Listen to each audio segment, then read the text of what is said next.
Hey, everybody. Welcome back once again to Beer Time with Big Bird. It is the 33rd consecutive episode slash live stream. I don't know, whatever it is that we're doing here. And of course, if you are new here, this is the wonderfully wacky show where, of course, we're all blue collar Americans here that work for a living. So it's Friday, so we're doing what we do best and kicking off the weekend with this inaugural Friday evening with a fantastic beer and taking a look at one or more things throughout that happen throughout the week that are just irking at me, some stories that have been going on, and boy howdy do we have a couple stories today.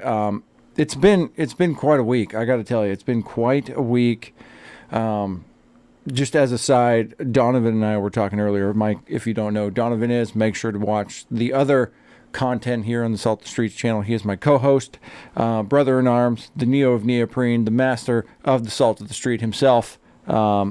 He and I were talking about, like, man, I was like, bro, there's been so much going on this week. Like, I don't even know what even to do. I'm trying to think about the show next week, which I think we talked about on the show before, but it's going to be on Black Friday. It's going to be on Black Friday. It's not going to be Saturday as per our usual. It's actually going to be the Friday after Thanksgiving. But I'm like, yeah, man, I don't know what we're going to talk about. There's just been too much stuff going on. He's like, bro, I feel like it's been a real quiet news week. Like, the midterms are over, and then I just got to remember that, like, the difference between importance level of what we talked about on the Salt the Streets podcast compared to what we might talk about on this show is vastly different. So I was like, oh yeah, that's true. But fortunately, we did have something going on, and I will preview one of the topics that we're going to talk about next week today. But of course, I've been streaming too long at this point already with having a dry mouth considering it's Friday. And I don't have a beer in my hand, so let's take care of that situation first. And today's beer, so a little backstory behind this.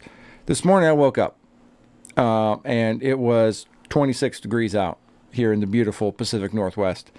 And me and Mother Nature had a conversation at one point back in mid-October when I think it was like the 18th or 12th. Something. It was a pretty solid mid-October, and it was still like 88 degrees outside.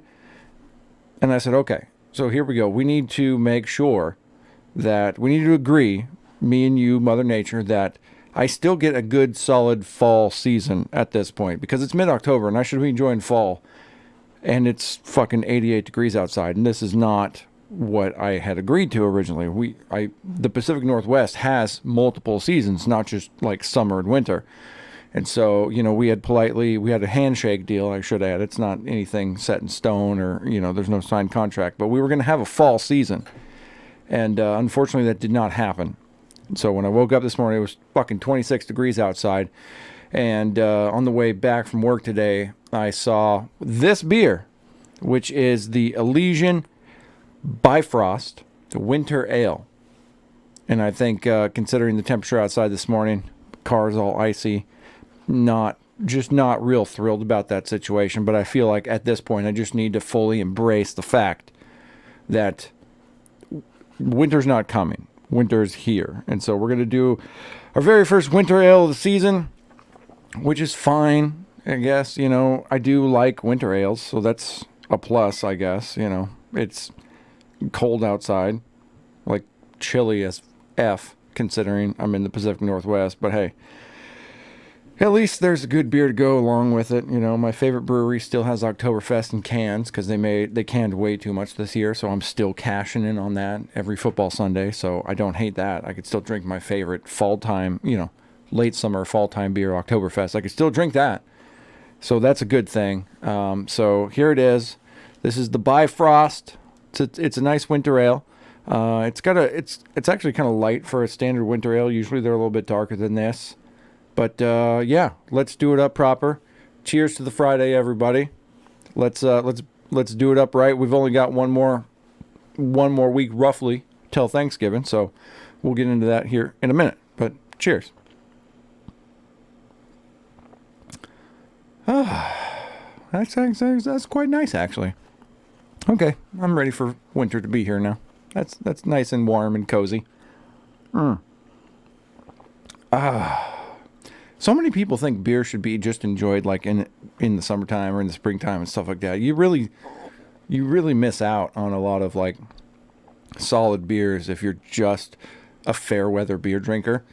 Because when it comes to like late fall and wintertime, like, there's a lot of good solid beers out there that'll give you like a nice warm fuzzy feeling when it's too cold outside. You know, it's not just something that should be enjoyed when it's hot and you need a refreshing beverage, a refreshing adult beverage, I should say. You know, it's you can enjoy it even in the wintertime when it's chilly outside. And this Bifrost is doing the trick. Woo! Man, what a week. What a week. I hope everybody had a great week. It's only, we were here last weekend, so that was good. You know, we were here last Friday for the beer show, and of course, we were here in the studio. Donovan was here, and we did episode 137. Sign is not lit up now. Decided I'm not going to light the sign up in the off weeks because, you know, we're not there yet. So next Friday, the sign will be lit up and it'll say 138, and that'll be fantastic. But we're going to be doing that on Friday this coming week because, you know, homie just bought a house and things are trying to get done. We're doing a big push before the end of the year. Our last podcast episode is going to be on the 10th, December 10th, I believe.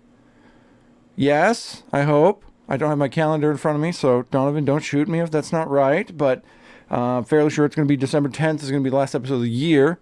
But of course, that's not the end of the content. If you want more content between December 10th and when we pick back up in the beginning of the new year, make sure to subscribe over on our Patreon, which I don't have the button pulled up right now because I'm an idiot. But go check out our Patreon, patreon.com/saltedstreets.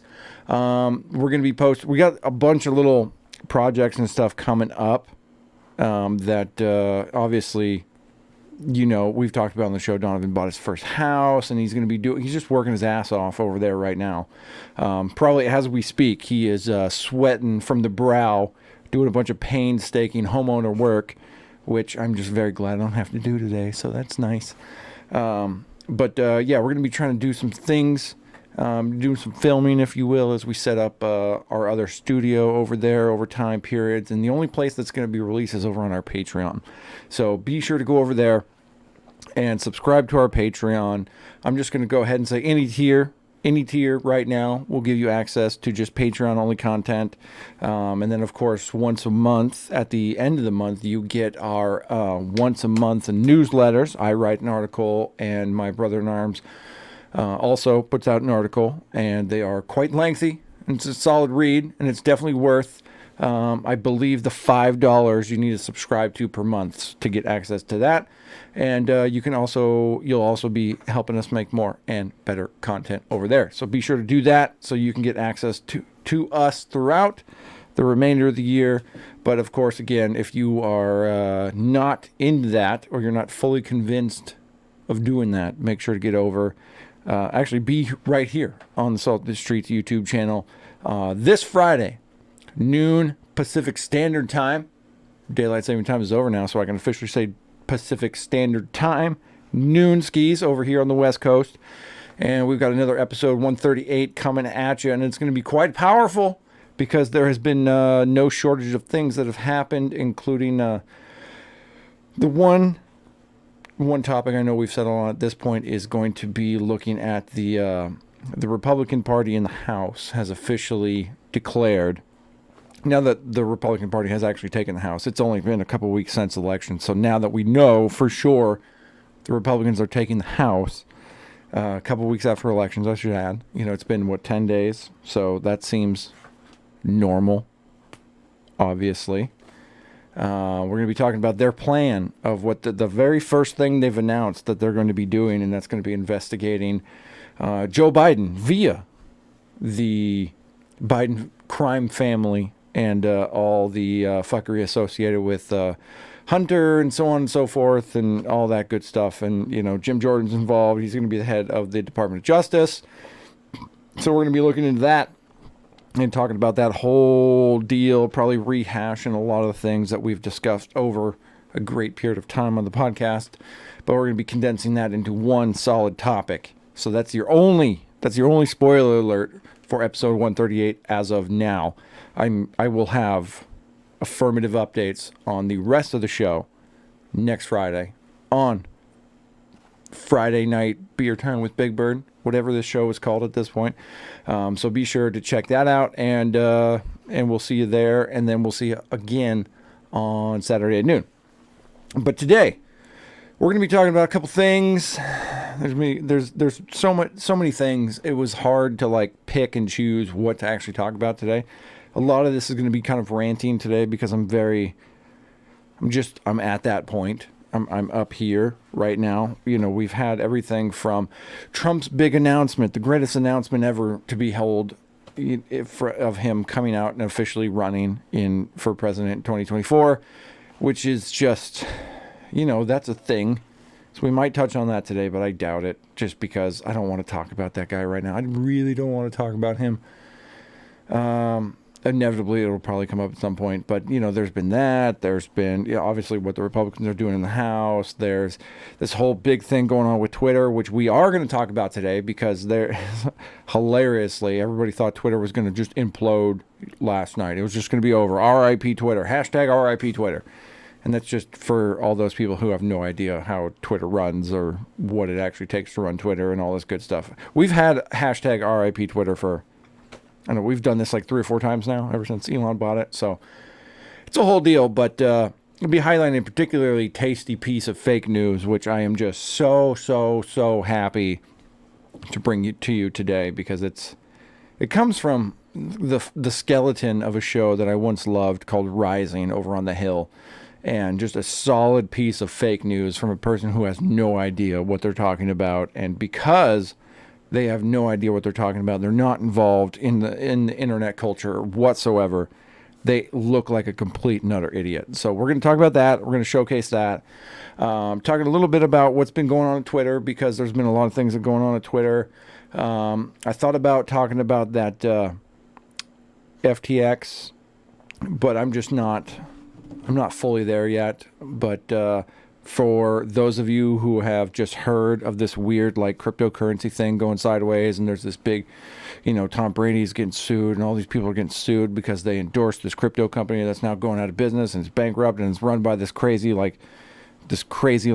kid who's like all just weird and lives in this weird polyamorous relationship, and it's a whole deal. But long story short, we're looking at like probably somewhere in the nature of a millennials version, maybe even close to like a Gen Xer version, or Gen Z, or sorry, I don't want to piss off the Gen Xers out there, but probably like a Gen Z version of Bernie Madoff, but also like because they're Gen Z, it's super entwined with like money laundering and the government and politicians and the Democratic Party.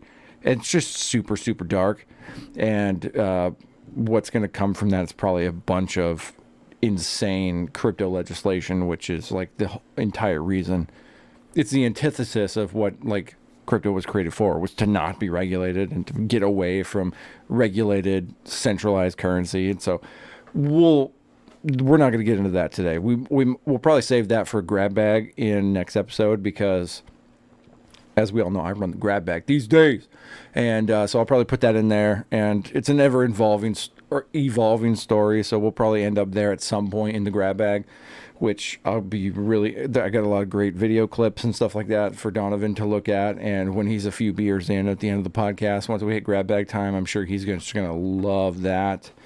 We've got some interesting updates, if you will, on the Paul Pelosi story. The update is now the video we talked about last episode, and you can watch in part 4 of 4, which is not out yet, which won't be out until next Wednesday, but it is available if you want to watch the full live stream of episode 137.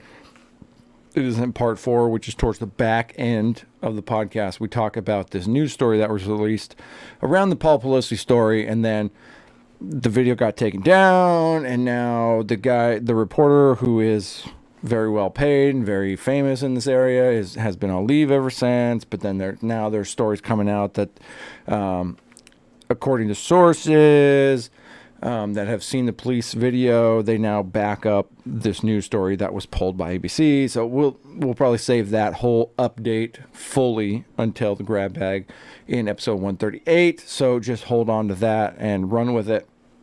So yeah, we'll do that.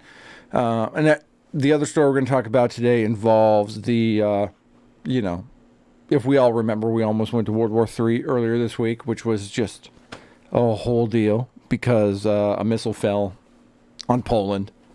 And, and then Zelensky's out there saying it was the Russians and so on and so forth. And everybody's like, oh my God, is this it? Are we going to do Article 5 of NATO? We're going to go to war. What's the whole deal?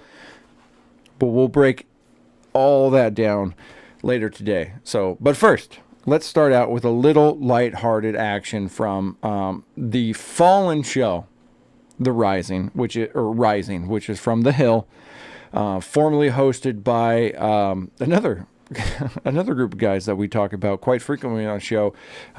Used to be hosted by Crystal Ball and Sagar and Jetty, which now have gone independent. They left The Hill, they left Rising, and they started Breaking Points. And if you've been watching the show for any length of time, you understand the contentious nature and the contentious relationship that we have here from on Salt the Streets with our good folks over at Breaking Points.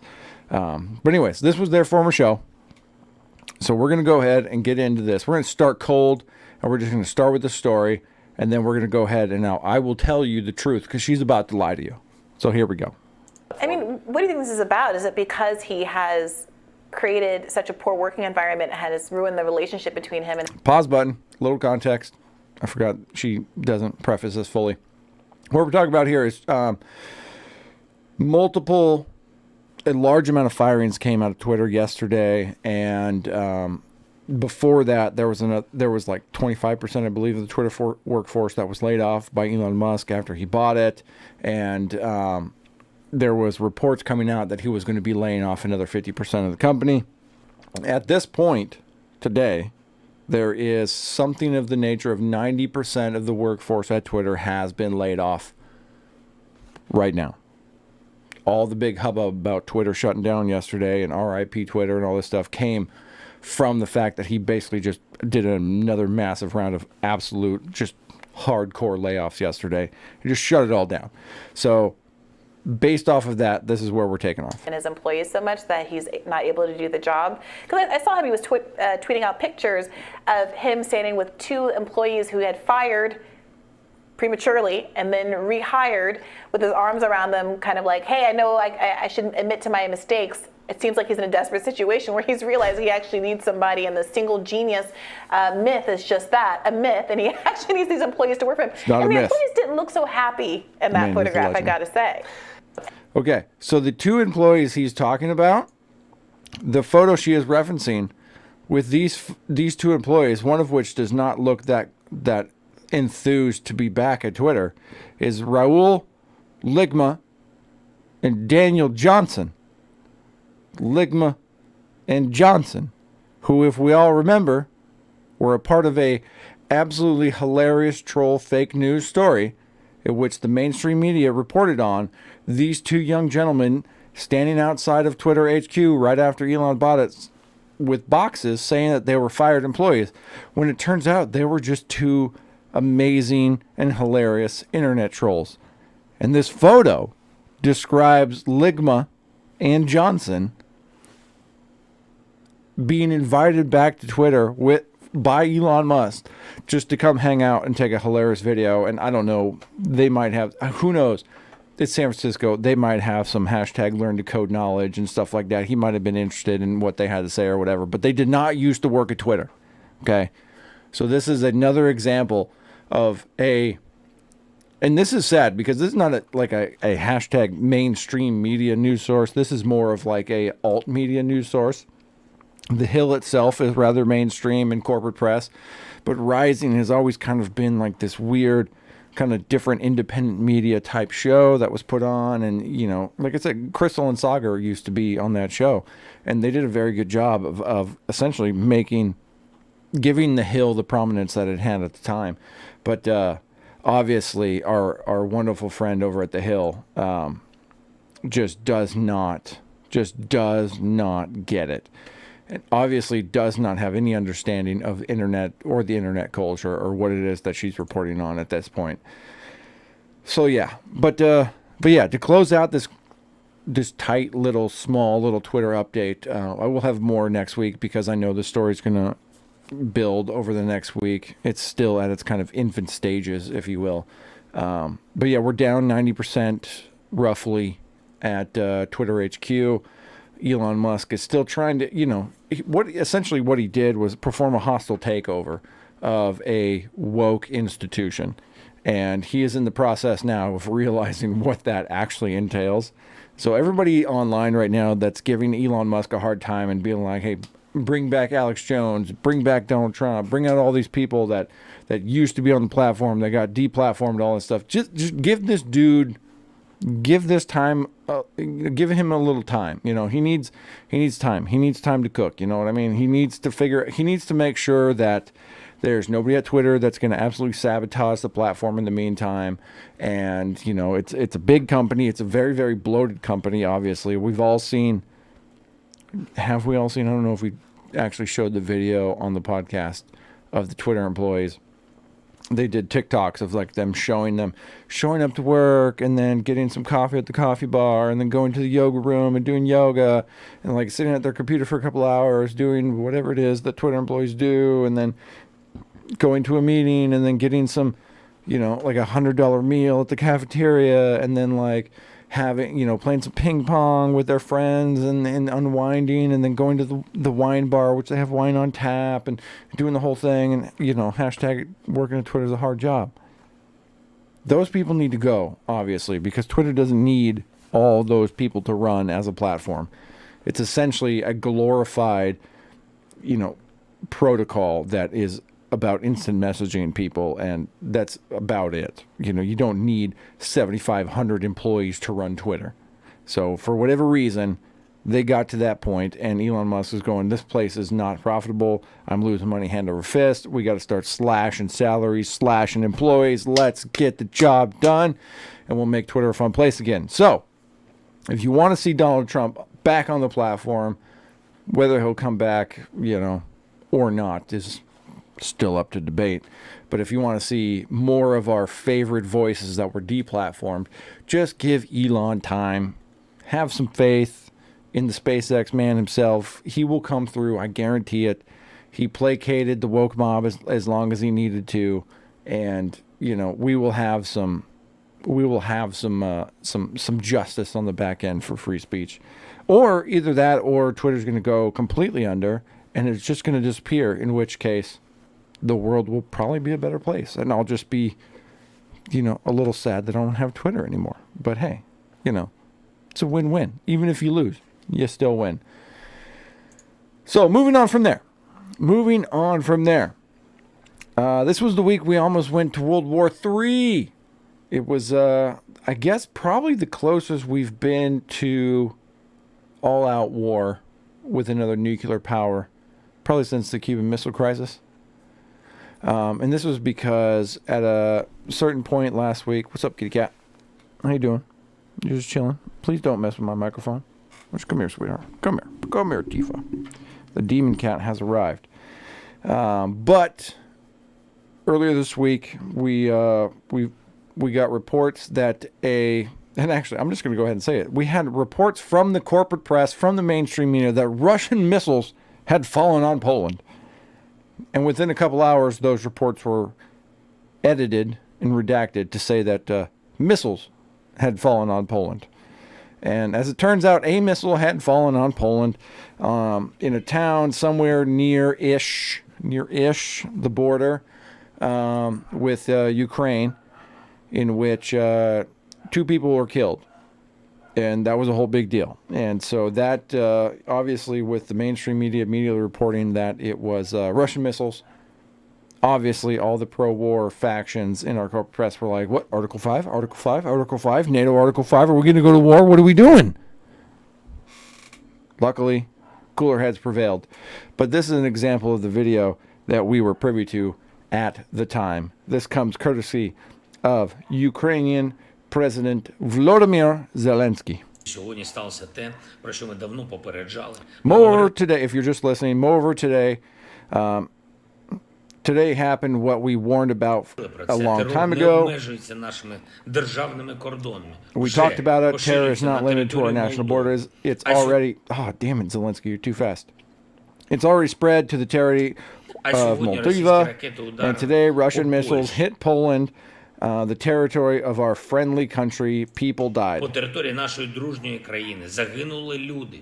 Прийміть, будь Please ласка, accept condolences from all всіх Ukrainian українських brothers. братів.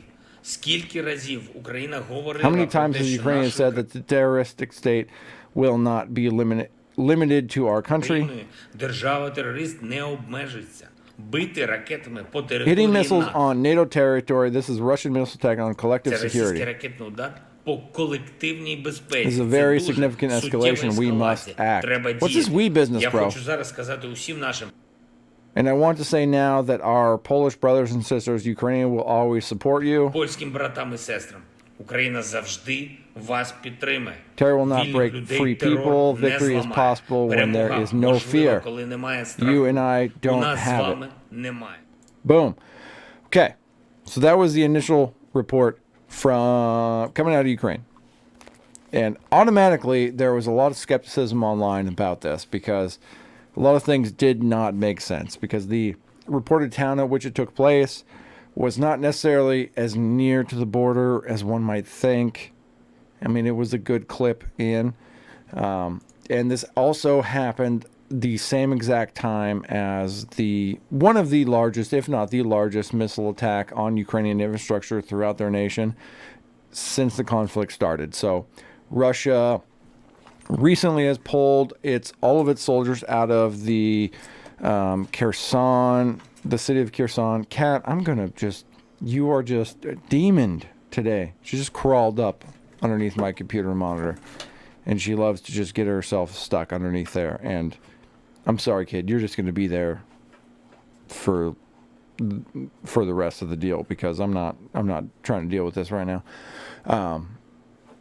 Where was I? Poland, Russia, Ukraine. Anyway, so yes, it did not make sense. The attack did not make sense right off the bat, and just because it was too far into Poland, the entire idea of Russia dropping a single missile into a farm in Poland to kill 2 people and a cow, as Robbie the Fire Bernstein might say from part of the Problem podcast with Dave Smith. It just does not make sense when you know for a fact that if you as the nation of Russia are going to drop a missile on a NATO ally after just essentially what is seeming to be you getting your ass handed to you by Ukraine, courtesy of all of the Western nations. Oh, this cat! I'm gonna kill her. I'm just gonna kill this cat today. Tifa, what are you doing, man? You are so abrasive. You're just like she just threw my keyboard at me. What are we doing here? I'm live streaming, kid. You are killing me right now. Oh, yeah, just wag your tail like you know what you just did. Cats, bro. Okay, so Russia, it doesn't make sense. The attack doesn't make sense because why would Russia just drop a single missile in Poland, which is a NATO ally, when he knows for a fact that all of NATO is watching his every move at this point? Not a thing that would happen intentionally. The possibility does exist because Russian missiles are kind of stupid because, Russia's not exactly got like contemporary First World War military tech. There's a possibility it might have been like an accident, a misfire, something like that. And so maybe it was an accident, in which case, we all know what's been going on there. The NATO can't be that pissed off, to be perfectly honest, because we all know what, NATO nations have been doing with Ukraine anyway. So, like, how pissed off can we be? The only reason Russia's on the back foot now and pulling out of Kherson is because of all of our backing at this point. So, it wasn't a direct attack. If it's an accidental attack at this point, hey, sometimes people get hit in the crossfire. So, such is war, I guess. So there's no harm, no foul there. But it didn't take long for Zelensky just to come out and be like, hey, fucking Russia attacked Poland, bro. Russia attacked Poland. It's time to declare Article 5. Let's do this thing. America, please come help me. Please give me some truth, because this is, you guys need to get involved here, because we're tired of dying at this point for this war that's going on. And luckily, and very surprisingly, NATO, including us, the Pentagon, the White House, everybody actually took kind of like a step back to think about this thing and go, wait, pause fucking button here. We're going to do an investigation, and we're going to find out what truly happened here. We're not going to rush to judgment. We're not just going to just push, full on right into World War III. And, but that didn't stop, other NATO nations, if you will, that a lot of the former Soviet bloc states like Estonia and I believe Lithuania got involved in it. Poland was pretty reserved in their response. They said they're going to be activating Article 4, which is of the NATO treaty, which essentially just means that all the NATO nation leaders are going to be getting together at some point to discuss, national security situations and find out what's going on here. But a lot of the former Soviet bloc nations, we were like, hey man, we're ready. They just publicly tweeted, they put out public statements. We're like, hey, we're ready to defend Poland. That's all we're saying. We're ready to defend Poland. Which, if you're Estonia or one of the other former Eastern Bloc nations, is, relatively easy to say, because at the end of the day, who's really going to war here? And it's not you, man. It's Big Brother standing in the background. It's the United States and Great Britain. It's all the other major world powers here. So you guys can just, it's the short man standing right in front of his big brother, being like, yeah, man, let's fight. Let's do it. Let's go to war here, man. Come on, I'm ready. Because I got Big Brother back there. He's going to do my fighting for me. I'm not really going to get involved in this. But luckily, like I said, the major powers at the time decided to take a step back. I believe everybody essentially was at the G20, the G16, all these various giant global economic power meetings and stuff over in Egypt.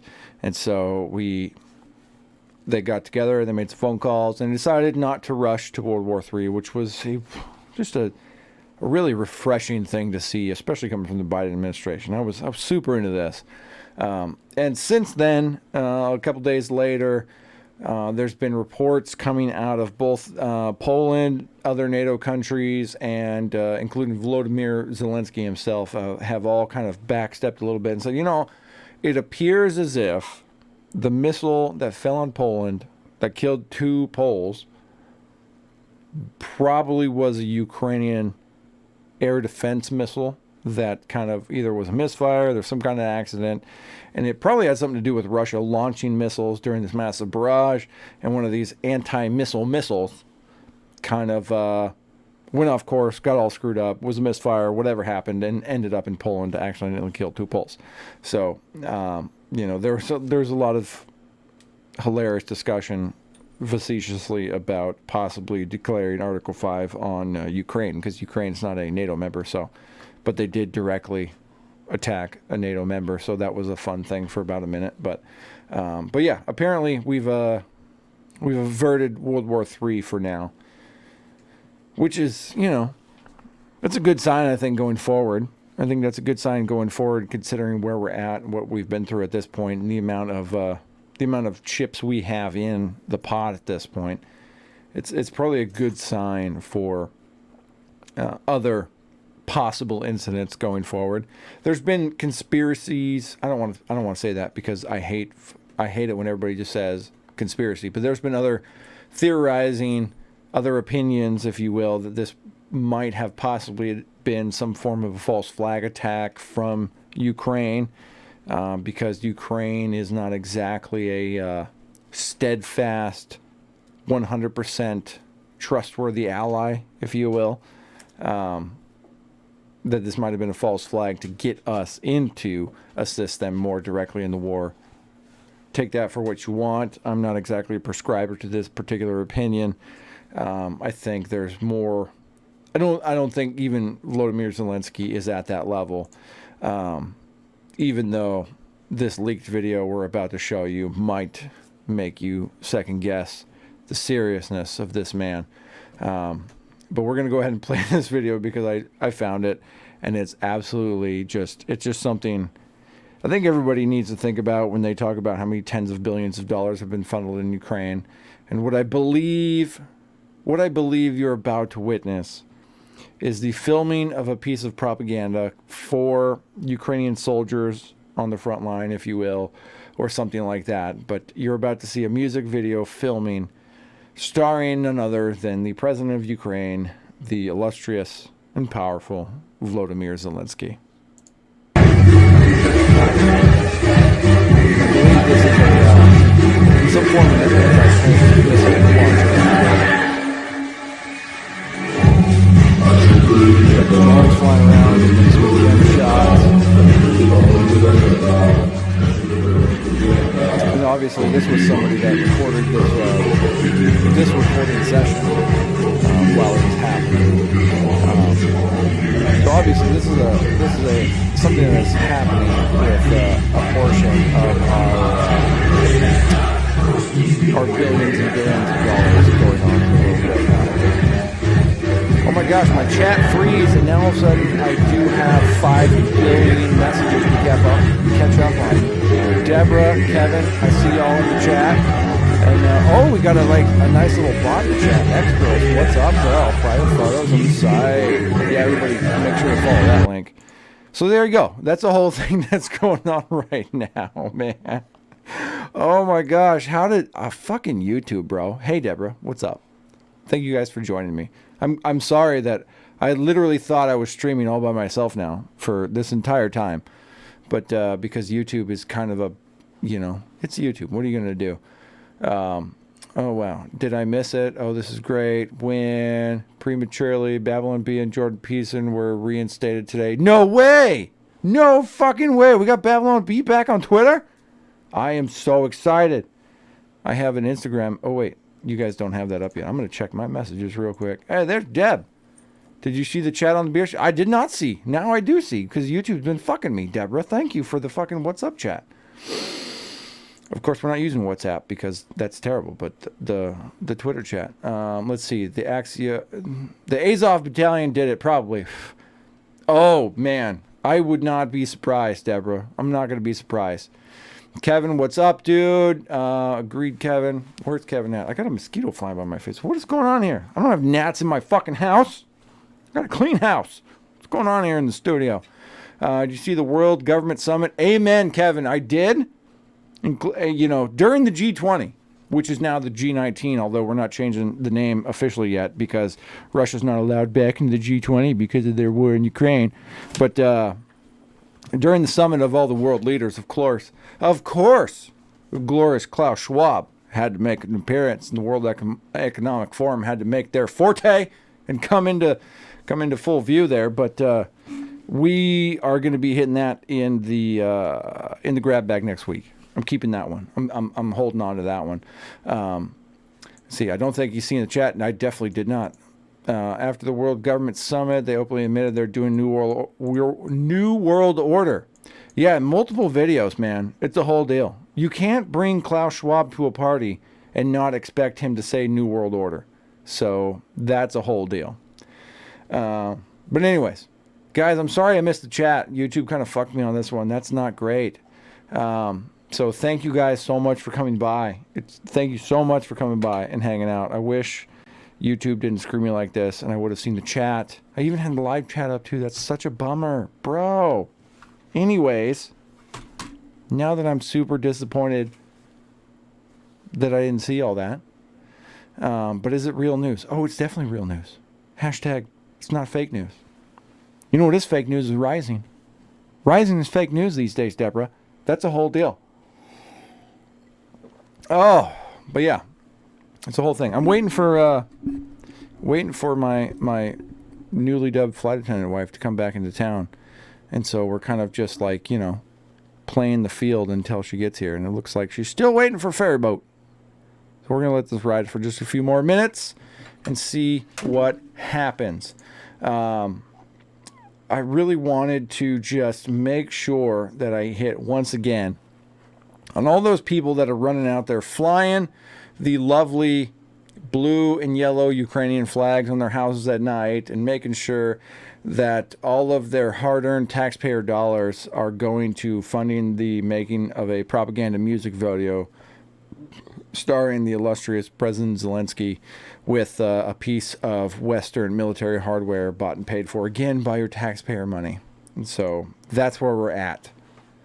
And I think with that, we're going to call it a weekend because Daddy's upset now that I missed all the chat. And I'm sad because YouTube, it sucks sometimes. But that's all right. I do want to add that this episode is unofficially sponsored by my friend Casey Bowman, who is a farrier. If you don't know who that is, he's a horseshoer who I used to work with and is a near and dear friend of mine. He gave me this hat today, which is really awesome because I needed a new hat anyways, and this just saved me $30, and it's a cool hat. So if you're anywhere in our local area in the Pacific Northwest, make sure to look up Casey Bowman Farrier. I believe he's on Instagram and all the other things. So again, beer show today, unofficially sponsored by CB Farrier Service. My brother's gonna be really pissed off because he's also a farrier, but he also didn't give me a new hat today, so sorry, bud. And with anything else, Deborah's still in chat. Thank you. You're a fucking rock star. Have a great weekend, Deborah. We got Turkey Day next week, so Thursday, have a good Turkey Day. I'm not having a Turkey Day on Thursday because flight attendant wife is not coming back into town until Friday, so we're gonna do our Turkey Day on Saturday, which will be a day after next week's podcast because we're doing it on the illustrious Black Friday. It's going to be a whole deal. Be here or be square, and we will see you all. That Tuesday book club question mark is on Instagram. Follow Salt the Streets on Instagram. It's right here, Deborah. Or maybe it's not on. Yeah, at Salt the Streets. Tuesday Instagram. It's on there. Make sure to follow us on Instagram. Donovan did a fantastic job getting into this monk's book. Obviously, it is the what is it? James Lindsay, Peter Boghossian, How to Have Impossible Conversations. Nailed it. And so it's there on the Instagram. He does a live stream from his house, and luckily now he's doing it in the bitter cold, which is kind of hilarious because that's where he's at these days. You missed it. Yes, you did, but you could still watch it. It's on there. I believe it's after he records it. It gets like classified. It's an IGTV, I believe. I know I watched it this morning because I missed the live stream too on Tuesday. I'm a bad co-host, so don't feel bad that you missed it. But you could still watch it. You could do that, and then yeah. So it's there. You can find it. So make sure to follow all of us over a fucking. It's okay, Deborah. It's not the end of the world. You can still watch it. It's not a big deal. I'm sure he missed you, as I did, until I realized you were actually here the whole time, and then that was a whole deal. But yeah, right there again at Salt the Streets on Instagram. You got this. You followed me. You followed him. You followed us. You can find it. I have the utmost faith in you. You bring new hope to your generation, which I believe generation. What gen are you? You're not a boomer. You're too young to be a boomer. You're a Gen Xer, aren't you, Deborah? That's right. You're a Gen Xer. I believe you are. Man, this Bifrost is awesome. I don't want to drive the ferry, but I'm about to drive to the ferry boat to go pick up my beautiful and wonderful flight attendant wife, who we have talked about. Whoa, why did we do the wide shot there? Boom. That's right, Deborah. You one of them solid Gen Xers. You awesome. Or boomers, but either way. They're all awesome. Fuck it. Let's do it. We'll do it live. All right. Everybody have a wonderful weekend. I'm officially out of here. I'm going to go pick up beautiful flight attendant wife at Lexi Kayo on Twitch. If you want to watch the video game, she'll probably be streaming tomorrow because I'm going to keep her busy tonight because I miss my wife and she's been gone all week. So you don't get that, but you can get that tomorrow at Lexi Kayo on Twitch. And other than that, I'm Big Bird Offie on all the things, and I will see y'all next Friday. We're going to do it real, and I'm going to just keep refreshing YouTube the whole time so I can see you guys in the chat. We'll have more fun. But But until then.